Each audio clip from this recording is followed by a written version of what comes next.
The Jehovah's Witnesses have a veritable panacea of rules that govern their everyday lives. These range the full spectrum from minute and mundane to flipping that M on its head and turning it all the way up to wombo.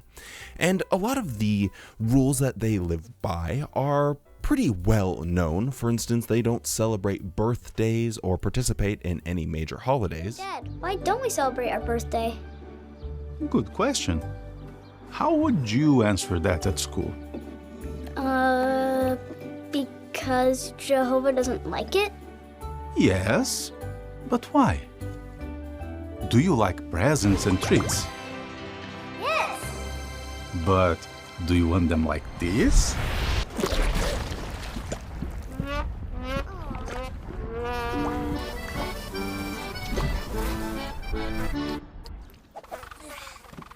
Birthday celebrations mix good things with things Jehovah doesn't like. And then they have some rules that people might be familiar with if they know a little bit about Jehovah's Witnesses. For instance, for decades, they kept track of how much time they spent preaching the good news of the kingdom about Jesus Christ to their neighbors. But beginning in 1920, everyone in the congregation who participated in the witness work was asked to turn in a weekly report. Over the years, the forms used to report publishers' field service activity have been simplified. Reports have consistently included back calls or return visits, Bible studies, publication placements, and hours spent in the disciple-making work. And a lot like my search history, these rules get weirder and weirder the longer you go down this rabbit hole. Here's one that really is a head-turner about how people clothe themselves. Hey, Olivia. Hey. Evidently, I haven't figured out how to talk to her about her clothes yet. I need your help. I know, but it's all about good spiritual judgment. Do you think that these trends reflect Jehovah's view of respectable dress?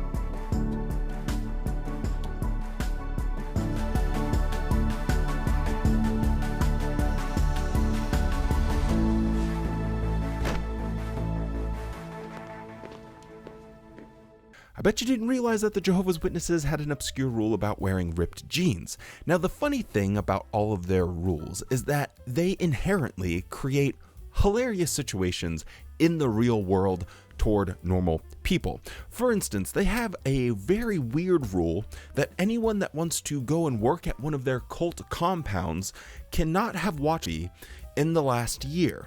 So if you watched me 13 months ago, I guess you don't have to really worry about it. But if it was within the last 12 months, well, we need to know about it. We're going to counsel you, and maybe you'll have to wait another year until you can apply, or wait until that 12 months has passed.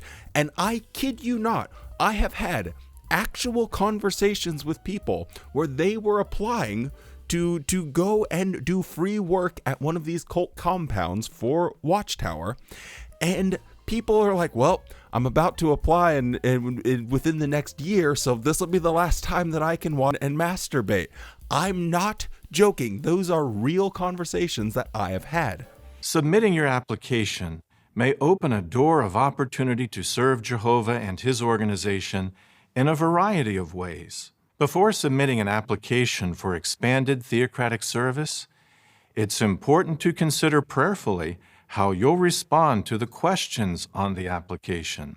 It's expected that all of those offering themselves to serve at Bethel or in other theocratic assignments have a clean conscience before Jehovah, having left behind all unclean practices or immoral conduct. For instance, those who have in the past year should not apply. Also, if you realize that you may have become involved in unclean conduct with someone of the opposite sex or the same sex. So this guy is at the very tippity top of the rank of Jehovah's Witnesses. He is a governing body member. They are the ones that control the entire millions of Jehovah's Witnesses around the world. And there you have it, right from his mouth. Now, it is a little bit strange, the words that he chose to use there. If you happen to realize that you're in a relationship that's inappropriate, that's something you just casually like, oh man, I just realized. Hey man, how's it going? How's work? Oh, pretty good. The old grind, trying to get her done. All those 2008 nonsensical terms. How about you? Boss was blinded my balls and whatnot. I feel ya. Hey, would you mind closing the refrigerator? Oh yeah. Sometimes you seem to leave it open. I didn't even realize. I'm sorry. You know what happens to the best of us. Also, since we're talking about things you didn't realize, could you stop having sex with my dad? Sorry. I didn't even realize. Didn't realize that it was my dad, or you didn't realize you were having sex with him? Yes.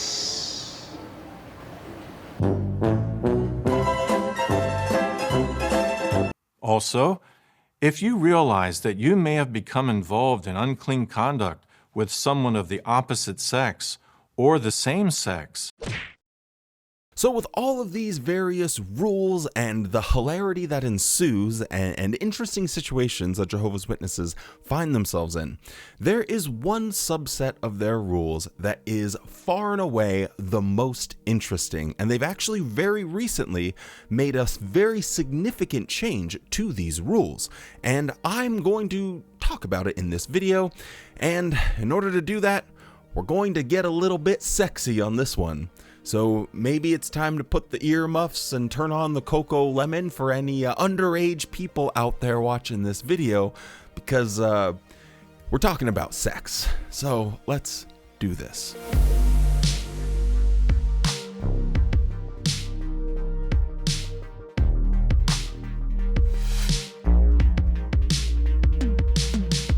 So tighten those straps and charge that vibrator, because boy howdy, we are talking about sex. Now, I think an important component of understanding how the Jehovah's Witnesses relate to sex and the culture surrounding that is to get a fundamental idea about how it's even introduced to them, how it's talked about, and that is that sex is seen as a sin.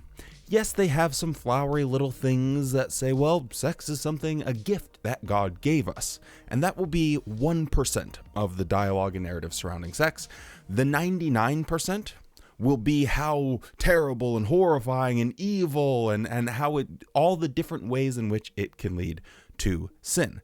Now, this probably won't shock anyone because they're a Christian or seen as Christians. And most Christians have rules against fornication because it's right there in the Bible. So what makes the Jehovah's Witnesses different in this way? Or why do they take things so seriously? Well, I think you have to try and think about it in terms of just how unique they are when it comes to the consequences of actually participating in sex outside of marriage. So imagine every single state in the United States has laws regarding how fast you can drive your car. Now, for 49 states, the fine, if a police officer pulls you over and you are speeding, is $250. And yet, in Alabama, sorry, Alabamers, sorry again, Alabamers, but in Alabama, if you get caught speeding, they take your car, you go to jail for 9 months, then when you get out, you have to wear those goofy little eyelashes on your front headlights for the rest of the time you own that car, just to shame you so people know that you are a speeder, a disgusting, evil, foul person. Now, all of the other 49 states and the people that live in them will say, well, you guys have taken this too far. The penalty is just ridiculous and absurd, because here we agree that, okay, we have laws against driving too fast and speeding, and here's an adequate punishment. And yet you guys have taken this way too far. Well, the Jehovah's Witness organization would be like the Alabamers in this made-up scenario that I just thought of off the top of my head. So let me try and paint the picture exactly how consequential it is to get involved with any type of fornication within the Jehovah's Witness world. And to do that, let's take a look at a Watchtower produced video that gives a very realistic scenario on how a Jehovah's Witness will be punished for tickling the wrong pickle. Take a watch. In my mid-teens, I began to feel torn. I liked the truth, but I felt so confined. I didn't tell anyone how I felt. I just pretended everything was all right and went through the motions. I envied kids who didn't have to live under so many restrictions.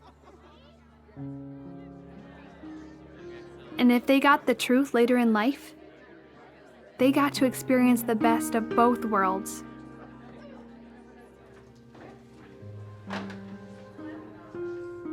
I thought maybe things would improve after I graduated high school.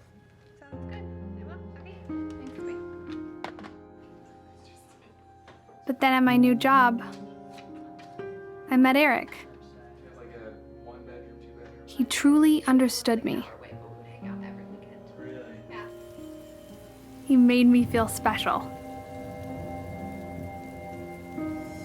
And I loved him. I loved him. In many ways, I felt free. For the first time in my life, I could just do what I wanted. It wasn't long before our relationship became intimate. I felt guilt at first, but after a while, it just seemed that this is what two people who love each other do. And I was willing to give up everything for him. I was determined to do what I wanted. When I left home that day, all I could think about was Eric. I didn't even care that my parents' hearts were breaking. They loved me and wanted me to come back to Jehovah.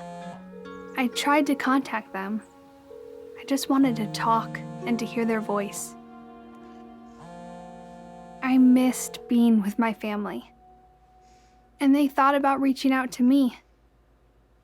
But they knew that if they had associated with me, even a little, just to check on me, that small dose of association might have satisfied me.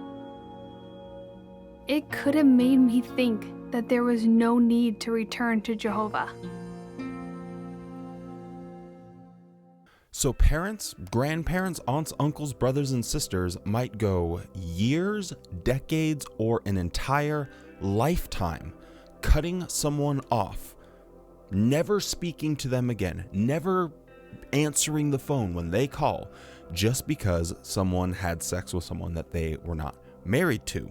This is a very heavy price that one might pay if they get involved with breaking one of the Jehovah's Witness rules.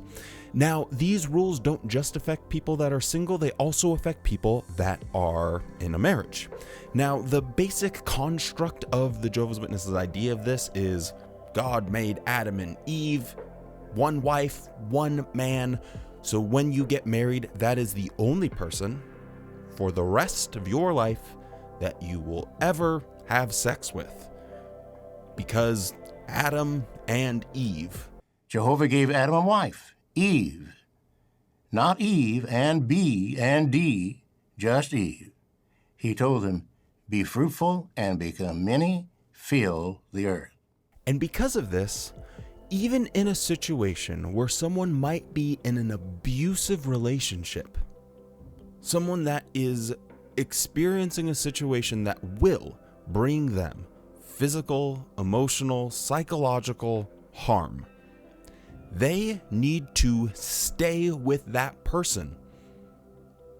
They need to stay married to that person that is abusing them versus running off with someone else to find genuine joy and happiness and move past this dark period of your life. Nope, you have to stay with them. Now you might be saying, what kind of demagogue would even say something like this? And what kind of lobotomite would follow these rules? Well, this kind of demagogue and these types of lobotomites. What's the voice of strangers of Satan's world telling us regarding divorce, adultery, and other forms of sexual immorality? No problem. It's your choice. You have the freedom to do what you want. And this world's media is very skillful at presenting something bad as good. For example, in a movie, a female character might be portrayed as having a husband who is abusive. You like the woman, and you want her to find happiness. Then a handsome man starts working in her office, and he's so nice to her. There's an attraction between them, and the budding romance is presented as something good. Soft background music makes it hard to consider her course to be bad. It's easy to keep watching and hope she leaves her marriage mate and runs off with her workmate. But when we reject the voice of this world and listen to the voice of Jehovah and Jesus, we bring protection and blessings. So hopefully this paints an accurate picture of the culture and seriousness that Jehovah's Witnesses take all things related to sex. If you stick your wiener in the wrong hole, you might end up completely cut off from your family. And if you choose what hole you're going to stick your wiener in, you have to stick with that for the rest of your entire life, even if it's a situation where you are being abused. Nope. No dreams or fantasies of finding happiness. You have to stick to that person forever.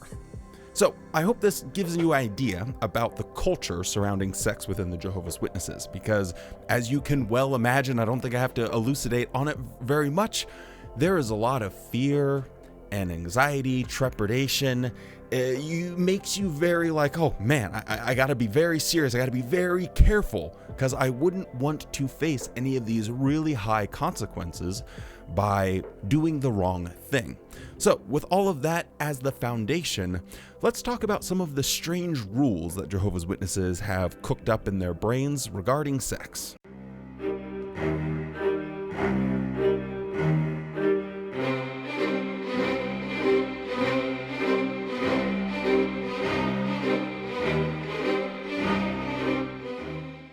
Wash your junk and take out your dentures. It's 1972 and we're talking about blowjobs, baby. Now the funny thing is that Watchtower is above saying common vernacular words like common blowjob, but they refer to it in oral copulation, which just sounds so hilarious to me. It's like so uppity. Hey Steven, how was your Friday evening? Oh, well, me and Wendy engaged in a bit of oral copulation. Oral copulations, say you? Well, was there an emission? By golly, the emission, the climax was splendid. It just sounds so weird. Putting all of that aside, let's look at Watchtower's attempt to try and regulate what married couples do in the bedroom. So this comes from 1972 and a questions from readers, which says, recently in the news was a court decision ruling that oral copulation by adults is no longer punishable by law in certain states. Would such practice therefore be solely a matter for individual conscience if engaged in by a Christian couple within the marriage arrangement? So, questions from readers is when the Watchtower is receiving a lot of letters from various people all around the country or whatever branch territory that they're in, and they get such an overwhelming amount of inquiries about a subject that they end up saying something about it. So they were getting a lot of inquiries about who was brushing their teeth with a flashlight, and so this was their response. We won't focus too much on the legality aspect of it, so there's a fair bit of that going on here. The natural way for a married couple to have sexual relations is quite apparent from the very design given their respective organs by the Creator. And it should not be necessary to describe here how these organs complement each other in normal sexual copulation. We believe that, aside from those who have been indoctrinated with the view that in marriage anything goes, the vast majority of persons would normally reject as repugnant the practice of oral copulation, as also anal copulation. If these forms of intercourse are not contrary to nature, then what is? That those practicing such acts do so by mutual consent as married persons would not thereby make these acts natural or not obscene. So Watchtower says, hey, if you're at 7-Eleven, the Coca-Cola goes inside the big gulp cup. Don't try and get wacky or weird and try and put it in a coffee cup or bring your own thermos or thermo flask. I think it's hydro flask. None of that business. You can only put it in the big gulp cup because that's how God made you. So stick to that. Everything else is seen as repugnant and obscene. Now, surprisingly, they take this even further. But first of all, let's look at what they say specifically as a consequence of someone that is deciding to take a foray into these wild terrain of using other parts in order to pleasure their partner. What if certain married couples in the congregation in the past or even in recent times have engaged in practices such as those just described, not appreciating till now the gravity of the wrong? Then they can seek God's forgiveness in prayer and prove their sincere repentance by desisting from such gross, unnatural acts. It is certainly not the responsibility of elders or any others in the Christian congregation to search into the private lives of married couples.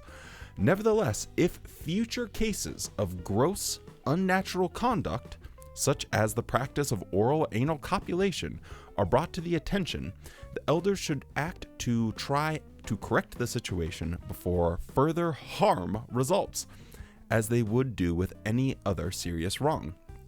Their concern is, of course, to try to help those who go astray and are caught in the snare of the devil.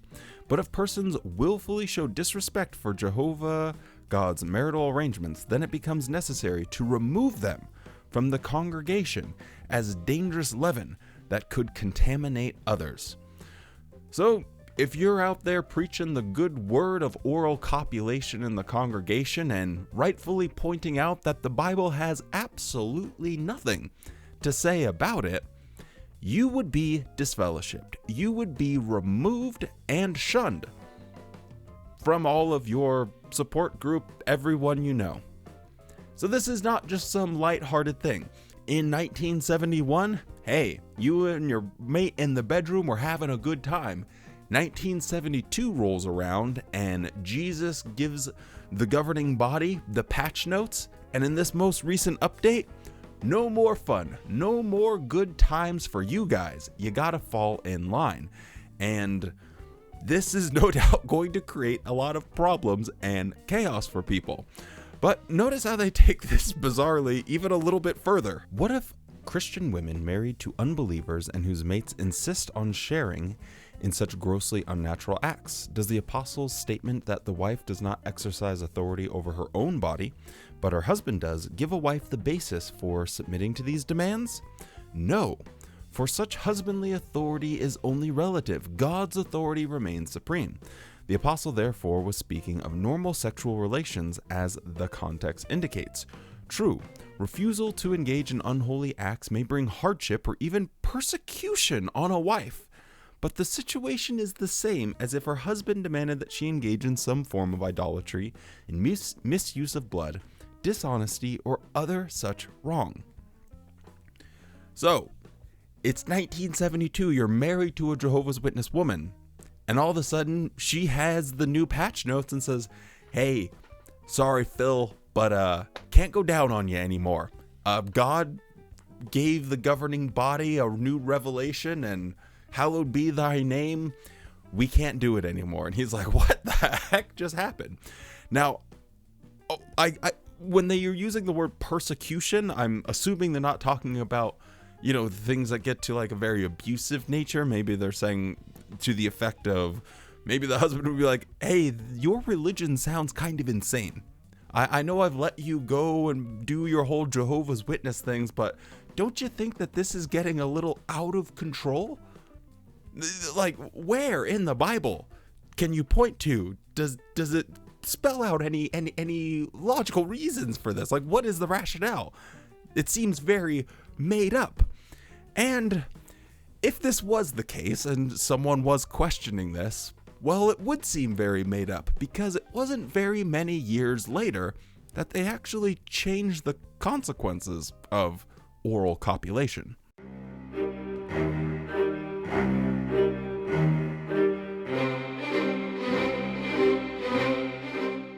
So after making this rule, God was looking down at the sad sex lives of all Jehovah's Witnesses and realized he made a bit of an oopsie and that they could use a little more Gluck Gluck 9000 in their lives.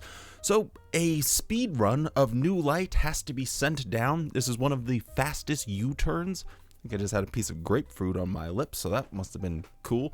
Anyway, this is one of the fastest U-turns that Watchtower's made on a new policy. So in 1978, another questions from readers comes into play, which was the obvious question that most people would be asking when this rule was initially made. Does the Bible set forth any specific definitions as to what is moral or immoral as regards the sexual relationship between husband and wife?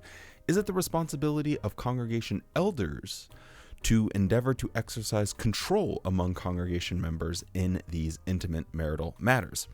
So one of the reasons that this would have come up especially is because even though the initial one said, hey, you're not to pry into people's private lives, that's exactly what happened. If you give a Jehovah's Witness elder, an elder, if you don't know, is like a pseudo policeman for Jehovah's Witnesses, and they're sitting, looking, they're like a referee at a tennis match. They're sitting above everyone else and just kind of looking to see what's going on and if they need to intervene and call a foul at any point, or an error at any point in time. And so they are very intrusive when it comes to these types of things. So if a young couple was just getting married, they would be approached by the elders and reminded that, hey, just remember, blowjobs are not allowed. I know you guys think you're going to be having a good time, but, just keep it simple. Missionary only, if you will. Anyway, so what is Watchtower's response to this? It must be acknowledged that the Bible does not give any specific rules or limitations as regards the manner in which husbands and wife engage in sexual relations. See, case closed. They were wrong all along. This was ridiculous to even put out there in the first place. And they admit the Bible says absolutely nothing about it. And so their updated understanding on this went as follows. Beyond these basic guidelines, the scriptures do not go, and hence we cannot do more than counsel in harmony with what the Bible does say.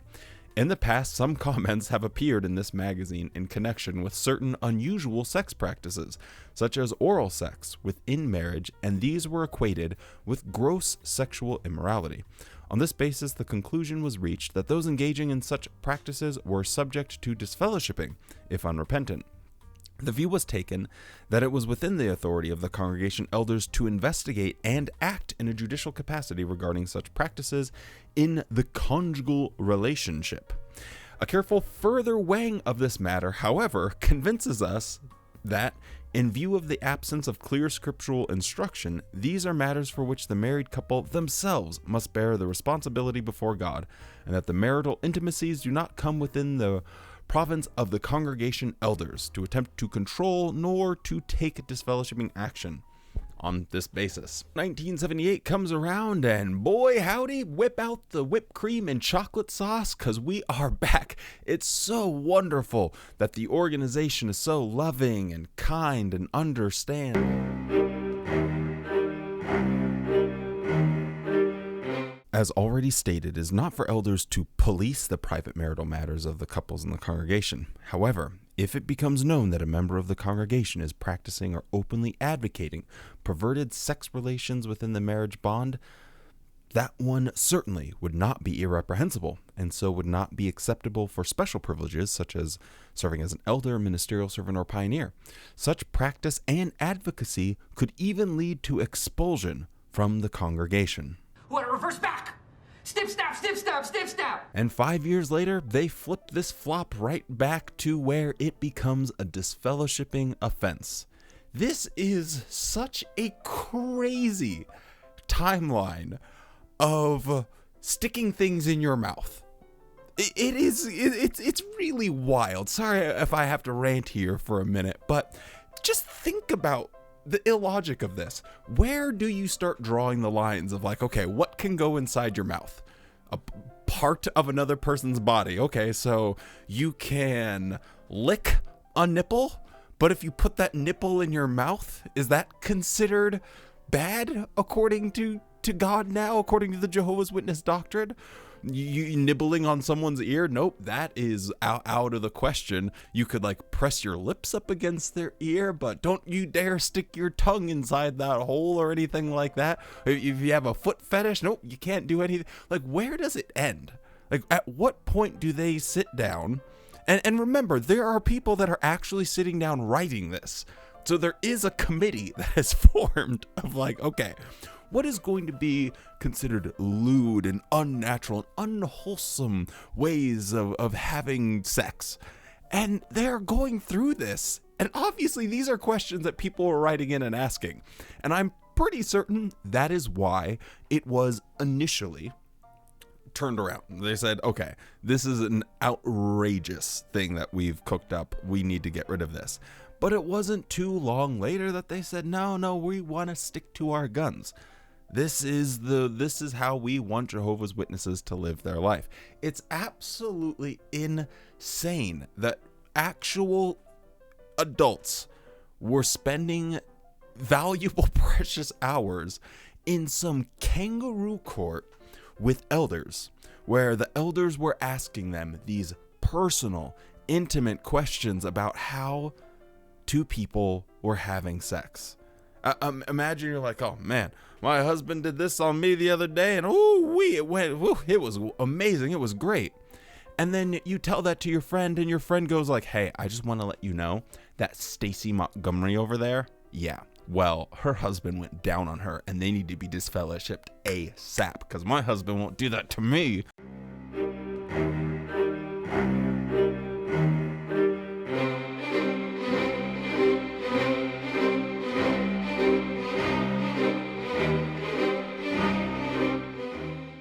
March 2025, which is the month that I'm recording this video, for elders. The information in the article, Husbands Honor Your Wife, will adjust what was stated in that 1983 issue of the Watchtower, the one that we just read. Since, generally speaking, a married couple would not discuss with others the intimate aspects of marriage, there would be no reason for the elders to be involved. And the article that they are referencing, in the footnote, it said that the Bible does not provide details as to what sexual practices between a husband and a wife should be considered clean or unclean. A Christian couple must make decisions that reflect their resolve to honor Jehovah, to please each other, to maintain a clean conscience. Generally speaking, a couple would not discuss with others this intimate aspect of their marriage. So, after all of the decades of flip-flopping and jerking and not jerking and sucking and not sucking, we finally have, in March 2025, boom. Will this be changed again? I don't know. Probably not. I find that would be very hard to believe. But something did occur to me, which I find very distressing. And I don't know if it's something that you picked up on with some of those Watchtower articles, but a reason that someone could be disfellowshipped and get a scriptural divorce was if their partner was insisting that they be involved in oral or anal sex.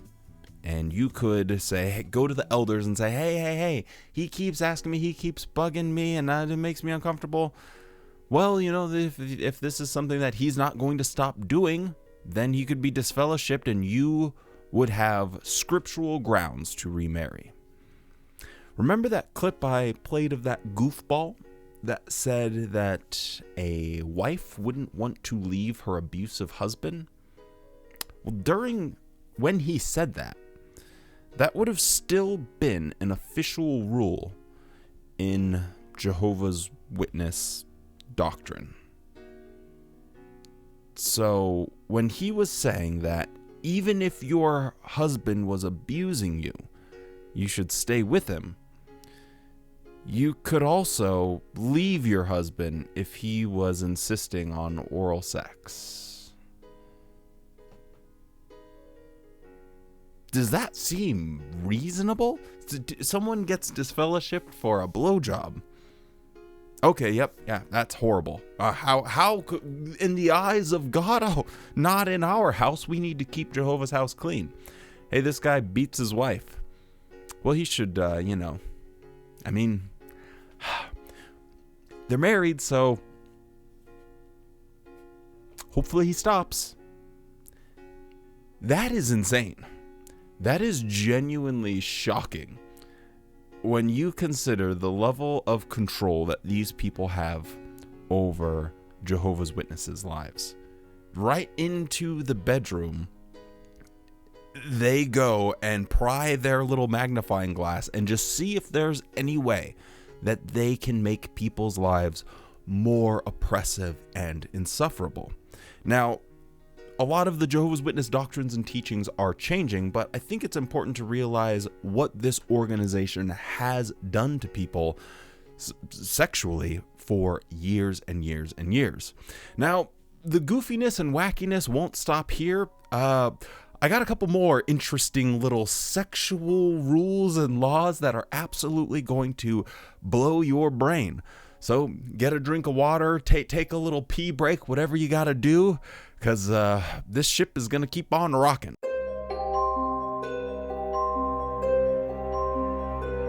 This strange Watchtower rule about sex dates all the way back to 1956.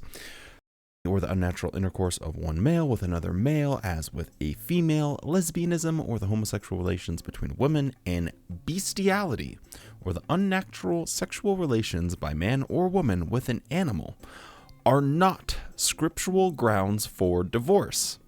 They are filthy, they are unclean, and God's law to Israel condemns to death those committing such misdeeds, thus drastically putting these out of God's congregation.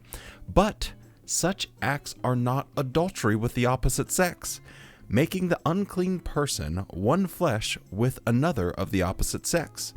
Yet there is a penalty of disfellowshipping attached to them. They will keep a Christian out of heavenly kingdom and out of God's new world, and that means being destroyed like beasts from all future life.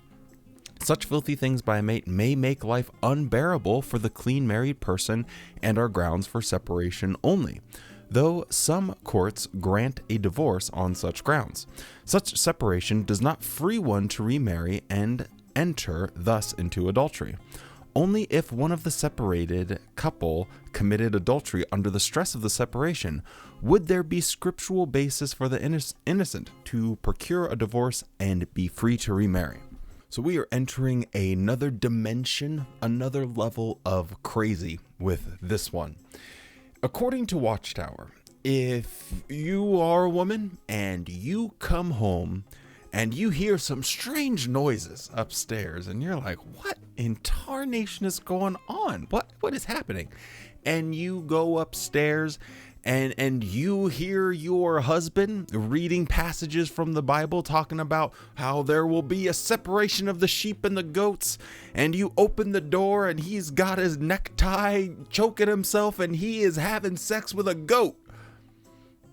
Imagine you witness this picture.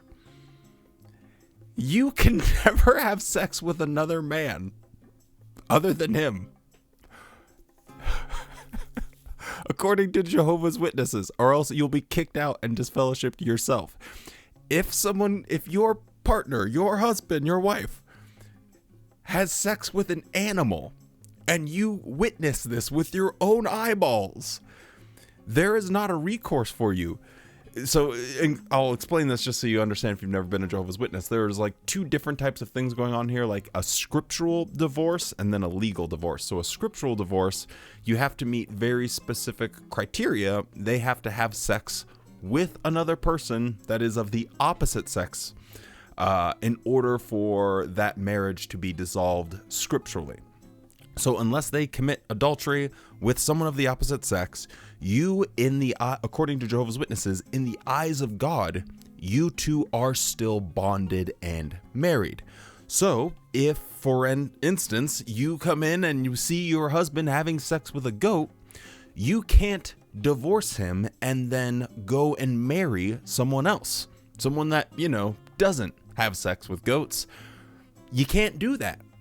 It's crazy. Now that's the outlandish example, but probably one that has happened quite a few times down through the decades with the Jehovah's Witnesses is if you find out that your husband or your wife is attracted to someone of the same sex as them.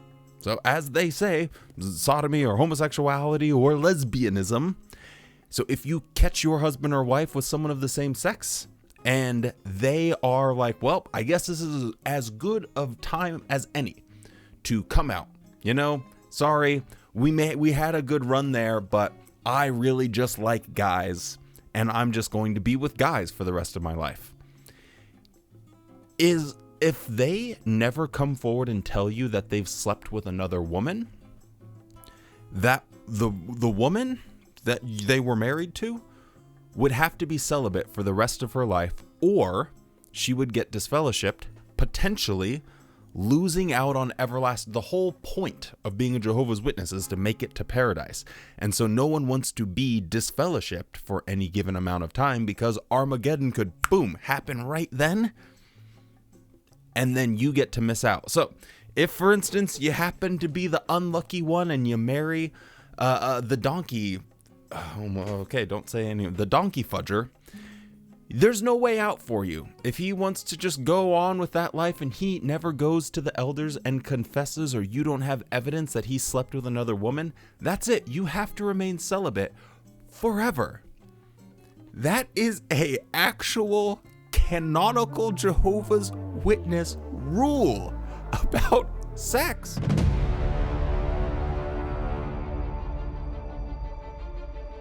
The marriage due is an interesting bit of Jehovah's Witness sex lore. It's something that is clearly and obviously made by men for the benefit of men. So the marriage due, they take a scripture in the Bible from Corinthians or something or another, and they basically apply that to say that you cannot go a prolonged period of time, of weeks or months, without having sex. If you are forcibly withholding sexual pleasure from your partner, well, you could be in trouble. We might have to go and talk to the elders because, hey, my wife's not having sex with me. Can you guys talk to her to convince her otherwise? Now, if you think that sounds a little crazy, well, that's just how it works out. So let me give you one example of how Watchtower talks about this themselves. Even with married couples, a morally dangerous situation can arise if one of the partners arbitrarily deprives his or her mate of the marriage due for a time, especially if this extends into weeks or months. Because of prevalence of fornication and the sexual danger that could arise, Paul counseled married couples not to be depriving each other of sexual intercourse. But wait, many women might say, does that mean I am obligated to respond to my husband's sexual advances whenever he feels inclined? What if I do not feel the same? Maybe I am tired after a hard day, perhaps doing the family wash, or my cycle may be affecting my mood or strength. Hence, a wife's interest in sex might be diminished by some concern, a dispute among the children, a sick child, or a harsh word from her husband. Additionally, overwork or the effect of her monthly cycle might make sharing in marital relations an effort rather than a pleasure. Surely a loving Christian man will not impatiently demand his due when it is evident that his wife is overtired or indisposed. He should try to keep in mind the counsel of Apostle Peter to husbands to continue dwelling in like manner with their wives according to knowledge, assigning them honor as to a weaker vessel, the feminine one. Such a fine attitude will help the husband to limit or regulate his sexual desire in an honorable and loving way. A woman blessed with such a considerate husband will certainly respect him more and may often feel moved to respond more willingly, knowing she can fully trust her husband to be tender and considerate.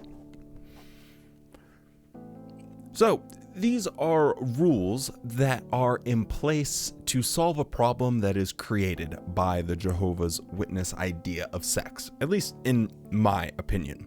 What happens with Jehovah's Witnesses is they often get married when they're 18, 19 years old. It is very common. I would say more than 50% of Jehovah's Witnesses get married when they're 18, 19. We'll throw before 21. I would say it's probably like 75, 80%. Now, the problem is you get together with someone that you just meet at the Kingdom Hall or an assembly or something like that. You don't know how compatible you two are going to be living in your day-to-day lives.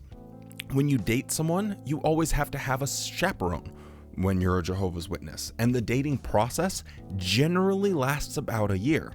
So imagine you were an 18-year-old who's never dated or had sex with someone before. You've never held hands or kissed someone before.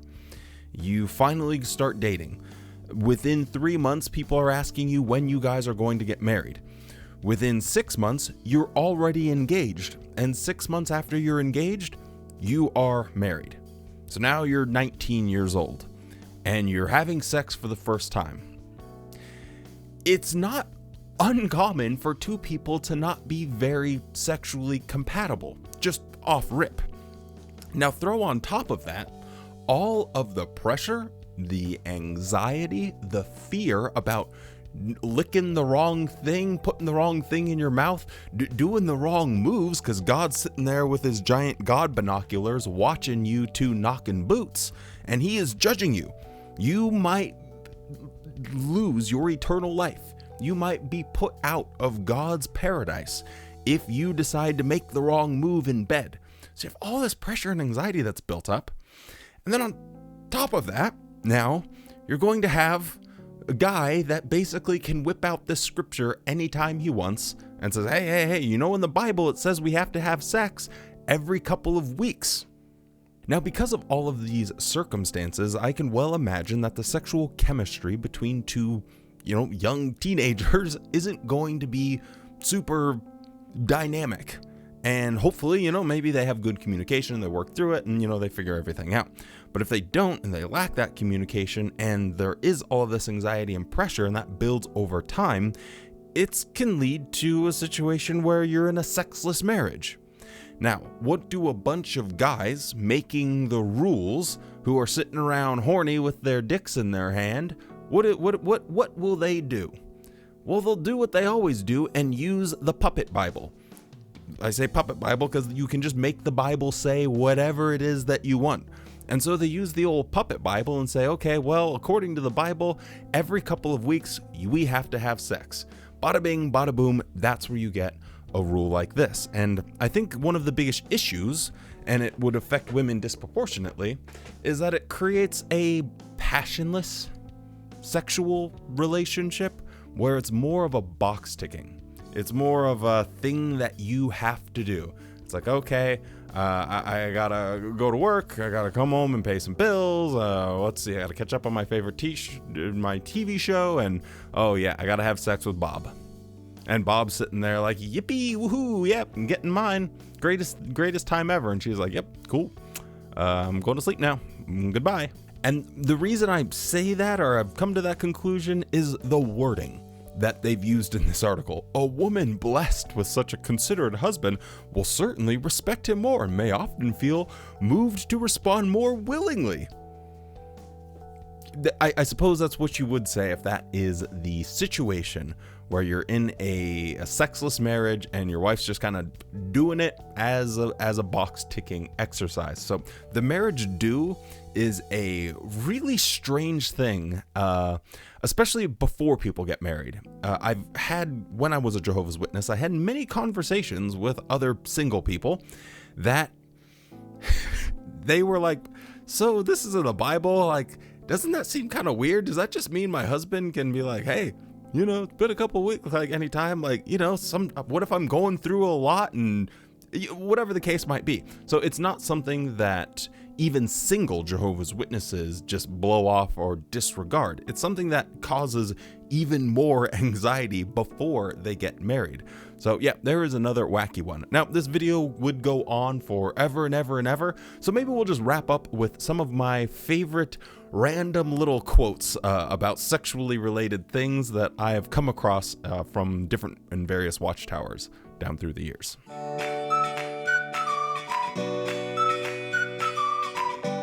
Now, masturbation is another rabbit hole that we could spend 45 minutes talking about all of the crazy lore surrounding masturbation. And I think maybe I made a video about masturbation like 2-3 years ago. I can't even remember at this point. Why are you the way that you are? I hate so much about the things that you choose to be. This is just something that I wanted to do. I know I haven't been uploading regularly recently. I've just had a lot of stuff going on in my personal life, and I've just been finding it hard to, you know, keep a good schedule and make sure I'm getting all my work done and trying to support the channel and all that good stuff. Actually, just hold on 1 minute. Oh yeah. Okay, but yeah. Anyway, we are back, and back to regular uploads and all of that good stuff. Yeah, so don't forget to drop a like on this video, and subscribe to the channel if you're not already subscribed. Sorry, I'm just having trouble thinking. I'll be right back. Sorry. Yeah. Okay. So yeah. You know what? Just before I get started, I'll be right back. I promise. This is the last time. I'm so sorry. Okay, I'm ready to start the video. Also, I think I might have a problem, guys. I feel like I'm losing myself. I feel like I might be addicted to something. I just wish I could snap myself out of it. I can't even remember at this point. But I found this quote in particular to be just really hilarious, and it talks about how it's okay to wash your genitals, and that's not considered masturbation. And especially important is good masculine or feminine hygiene. Lack of cleanliness can produce irritation of the genital organs and pull one's attention in that direction. You can inquire of your parents for information on such matters of personal hygiene. Proper hygiene calls for certain handling of the sex organs, and one might feel that this would be a temptation to misuse them. But because your motive is right, with the aim of avoiding sexual tension, you may well find that such care will instead help you to take a more healthful view towards these organs. So yes, Watchtower has produced articles directed towards teenagers about masturbation, and when you're cleaning your junk, you know, you're stopping the itch. And if you're itchy, you know, you might just keep on itching while you're down there, if you know what I mean. But because we are trying to avoid such inappropriate itching, quote unquote itching, and we're taking a healthful view of our sexual organs, all is good. And then when you said you definitely didn't want to have kids, what, reverse back? Snip, snap, snip, snap, snip, snap. Now, another very strange sex rule actually involves contraceptives, and this one affected me personally. When I was engaged to be married myself, my wife started going on the pill and immediately noticed not a very good situation with her health. It was wreaking havoc on her body. She hated it. She just made her feel icky and sick all the time. And so I said, well, since we don't want to have kids because, hey, you know, Armageddon's right around the corner anyway, we wouldn't want to, you know, bring any children into the world. Woe to the pregnant woman on the day that I arrive. All of that good stuff. How about I just get a vasectomy? Well, if you suggest such a thing, boy howdy, you'll find out some really interesting rules will come out of the woodwork.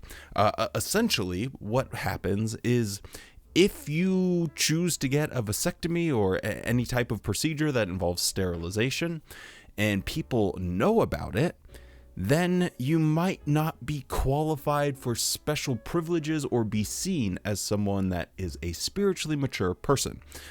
This is an article that I found that kind of explains that question.